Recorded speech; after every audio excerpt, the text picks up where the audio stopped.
Assalamualaikum warahmatullahi wabarakatuh. Alhamdulillahirrahmanirrahim. Ashadu alla ilaha illallah wa ashadu anna muhammadan abduhu wa rasuluh. Pemirsa kurma yang berbahagia, gimana puasa Anda hari ini? Insya Allah tetap sehat, tetap bugar, dan tetap fit selama sehari kita berpuasa. Dan insya Allah juga puasa kita membawa keberkahan untuk kita dan keluarga kita. Amin. Rasulullah Shallallahu Alaihi Wasallam bersabda, "Sumu tusihu." Berpuasalah, niscaya kamu akan sehat. Hadis riwayat At-Tabrani. Sejatinya, puasa itu adalah kesempatan untuk tubuh mengeluarkan zat-zat racunnya secara alami, atau kita sebut dengan proses detoksifikasi. Proses detoksifikasi ini bisa terhambat jika tidak diimbangi dengan penerapan gaya hidup yang sehat. Maka kesempatan pada sore hari ini kita akan belajar bersama bagaimana kita bisa menjaga puasa kita tetap bugar dan tetap fit dengan gizi seimbang. Pemirsa kurma yang berbahagia, kalau dulu kita kenal dengan slogan 4 sehat 5 sempurna, di mana anjuran dari 4 sehat 5 sempurna ini adalah makanan kita terdiri dari makanan pokok, lauk hewani, lauk nabati, buah, sayur, dan dilengkapi dengan susu. Slogan itu sudah berubah menjadi isi piringku. Slogan isi piringku ini anjuran gizi seimbang yang terdiri dari 35% makanan pokok atau karbohidrat, 15%-nya dari protein, 35%-nya dari sayuran, dan 15%-nya dari buah. Mari kita ulas satu persatu.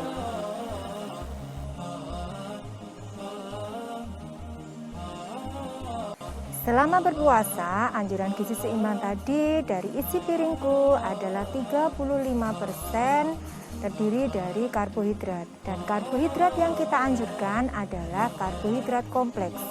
Karbohidrat kompleks ini terkandung dalam golongan bahan makanan seperti beras merah, jagung, gandum, dan oats yang membuat kita memang kenyang lebih lama. Dalam proses metabolisme di dalam tubuh, karbohidrat ini akan kemudian dipecah menjadi glukosa dan secara perlahan-perlahan akan dilepas untuk menjadi energi kita selama kita berpuasa. Kemudian 15% tadi adalah dari protein. 15% protein ini kita dapat dari lauk hewani dan lauk nabati. Selama berpuasa, yang kita anjurkan protein bisa dari golongan daging yang rendah lemak, kemudian dari golongan ikan, dan juga dari telur. Kemudian dari lauk nabati kita bisa ambil dari kacang-kacangan dan hasil olahannya seperti tahu dan tempe. Ya. Untuk 15% protein yang terkandung dalam isi piringku ini bisa setara juga dengan 1 gram per kilogram berat badan kita.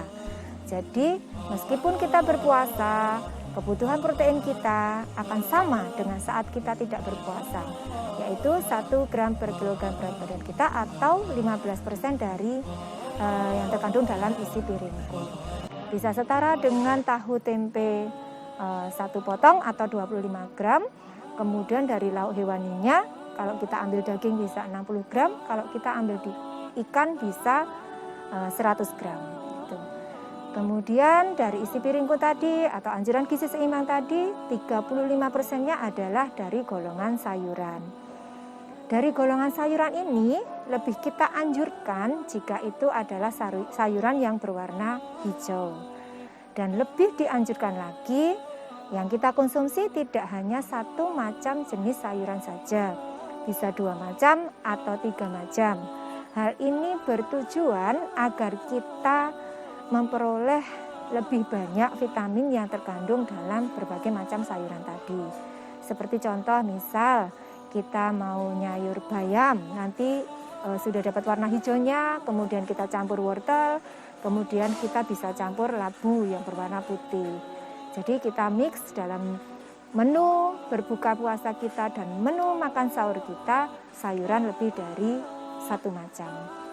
Kemudian anjuran gizi seimbang yang selanjutnya adalah 15% buah-buahan. Sama halnya dengan sayuran, buah-buahan ini diutamakan yang berwarna seperti mangga, semangka, pepaya, dan itu tetap kita konsumsi di saat kita makan sahur dan saat kita berbuka puasa. 100 gram untuk mangga mencukupi kebutuhan kita saat kita berpuasa, seperti halnya saat kita makan sahur juga 125 gram, insya Allah itu mencukupi kebutuhan vitamin kita setelah kita berpuasa 1 hari penuh.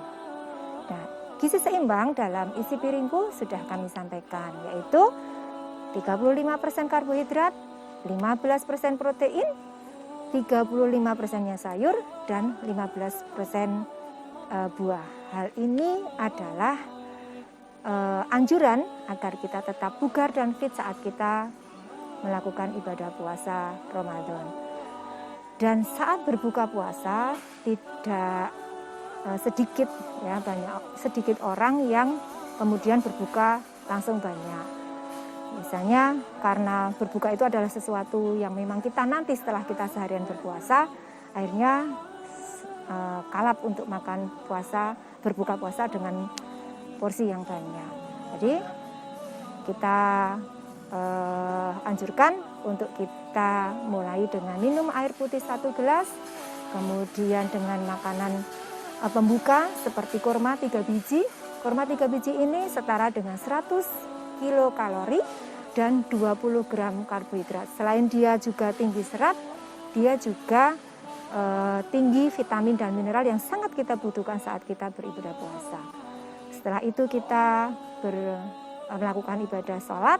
Setelah itu kita minum air putih lagi 1 gelas, kemudian baru kita berbuka puasa. Makan utama 35%, 15% lauk hewani nabati, diusahakan selalu ada dari hewani dan nabatinya. Kemudian 35% sayur dan 15% adalah buah.